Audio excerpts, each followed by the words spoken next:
my so-called retirement is these books and my membership in the Modern Language Association. And then the other thing is with the Language Association with Women Educators, and that's the other book.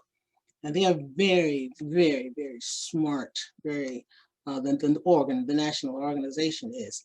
It's curious how that works out culturally and race-wise, but nonetheless, where there is genius, and you go toward How does it work out? How does that work out? It works out because of the reality of life in this country.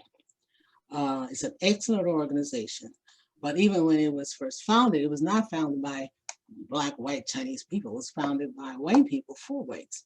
But then in the 60s, that was changed. And so we have chapters all over the country. Now women are beginning to accept that history, to work with it. And because the larger issue is education, how we communicate in our communities with schools, how we can legislate, govern with our community leaders and government and resource finances, so take leadership responsibility. Those are the issues that all women have, all educators have. And this particular organization is very powerful in doing this, very excellent in doing this. So say the name again, please. This group, the group is called, the Greek name is Delta Kappa Gamma Society International for Women Educators. So that's what they do. But when it was founded back in 1929, and so the idea was we have women who were being told, exactly white women, of course, they were being told, you cannot wear your skirt at this length, and you cannot be found sitting in this ice cream parlor at such and such a time. And there's no need, you're expecting to be a principal anytime soon. The difference is in Washington, that was never the case. Washington women have always been in charge of their situation, and we had new experiences, but we didn't have anybody really with a thumb, because number one, women outnumbered all the educators in the first place.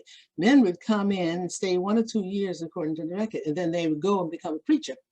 But the instruct women, the only thing that the women took too long, I thought they took too long to resist, is if you get married, you can't teach. Those were the things that they should never have accepted, but they did.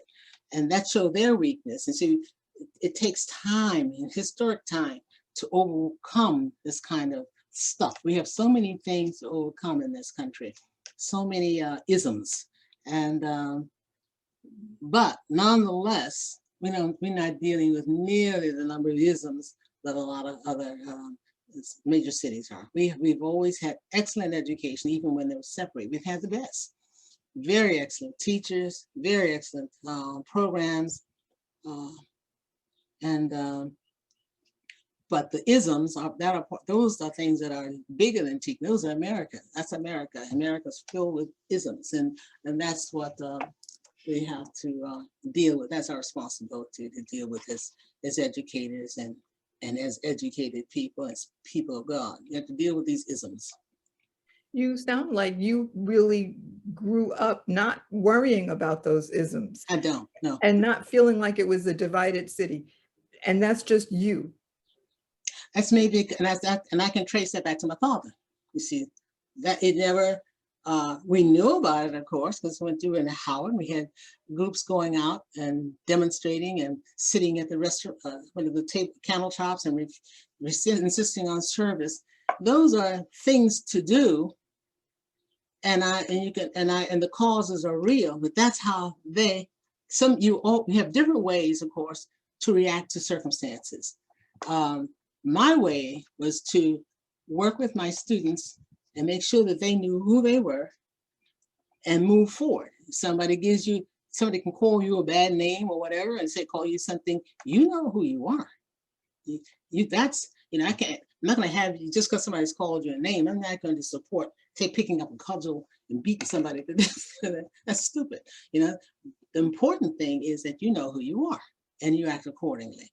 Then you bring your brain, you bring your genius, and you bring your soul to the issue and work with it.